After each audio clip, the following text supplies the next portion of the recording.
Most people look in the mirror and see a list of things to fix. They see acne, a flat stomach they wish was curvier, or skin that doesn't match the filtered photos on social media. They waste years wanting to look like other people, completely forgetting that those people are just busy trying to be themselves too. But not me. I look in the mirror and see exactly what God intended. A masterpiece. I'm 23, living with my parents, and our house isn't a mansion. We aren't rolling in cash, but we are living well and our home is full of life. Society expects someone in my shoes to be sad, insecure, or constantly wishing for a different reality. Catch me crying about it.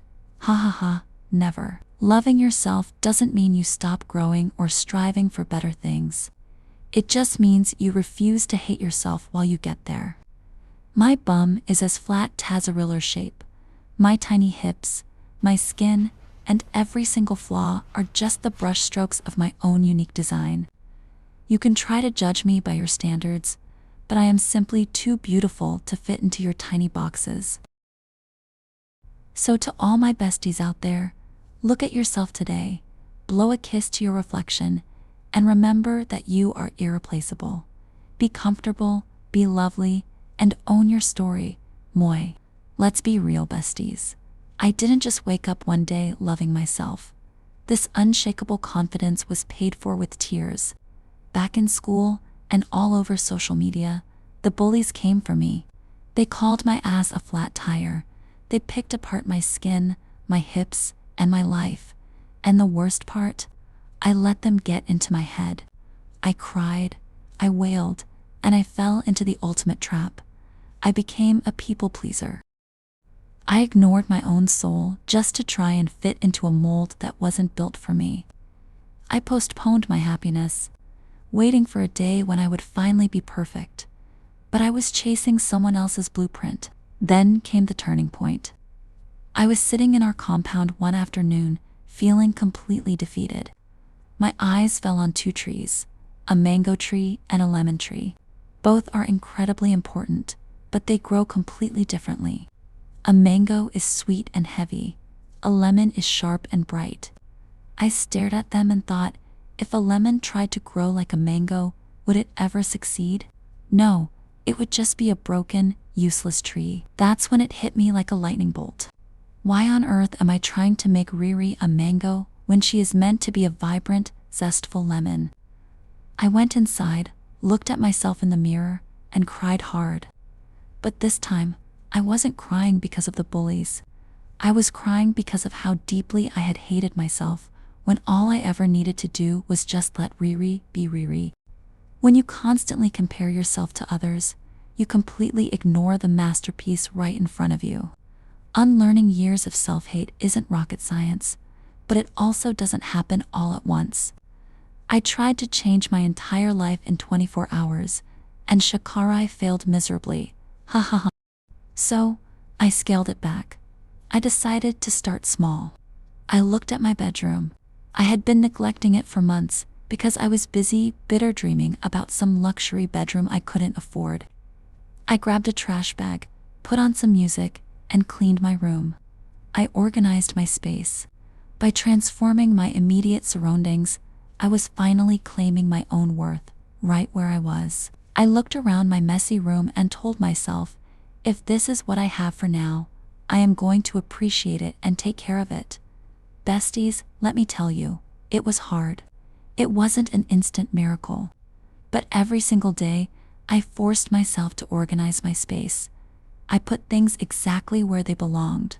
And just like that, a tiny percentage of peace shifted inside me. But comparison is a stubborn monster. It didn't just vanish from my mind because my shoes were lined up. It was still there, whispering ugly things. I realized I needed to stack up more percentages of self-care to fight it. Then came the ultimate boss battle, fashion.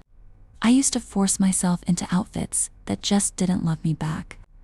I remember squeezing into tight jeggings, and with my flat ruler shape, I looked like a whole Hulk, ha ha ha. Top heavy, boxy, and completely ridiculous. So, I stopped dressing for the body I wished I had, and started studying the body I actually have. One researched my specific body type.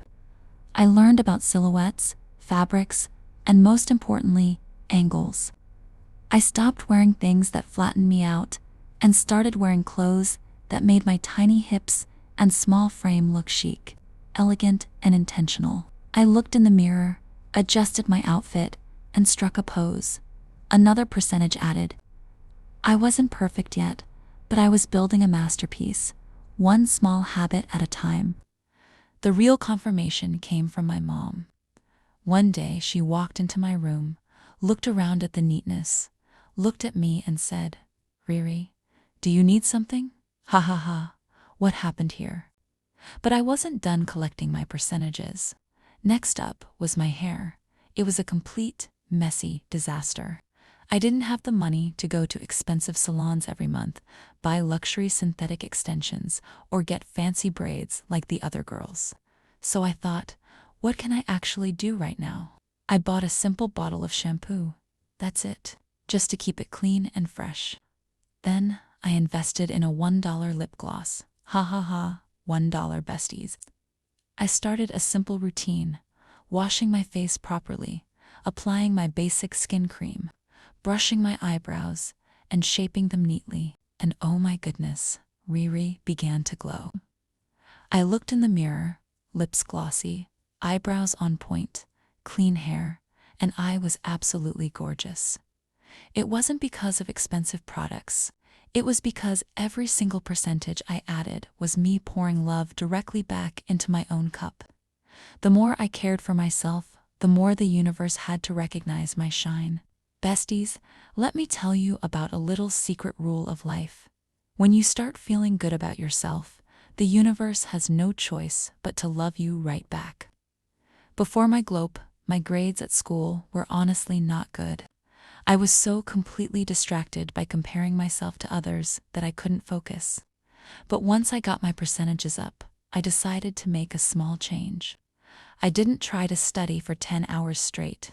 I just carved out a simple 30 minutes every day to revise. Shocker. I didn't become number one in the class, but my grades improved so much. I looked at my report card and said, "Oh Riri, you are wise. You are highly intelligent." Now, my life is a whole vibe. When Cardi B comes on and I need to shake my flattest ruler ass, I shake it with pride.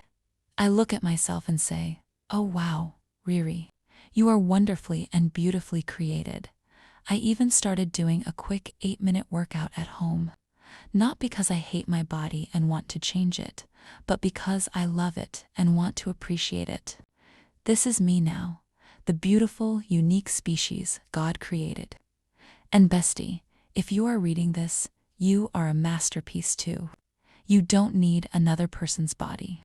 You just need to accept how unique you are and start taking care of the version of you that exists right now.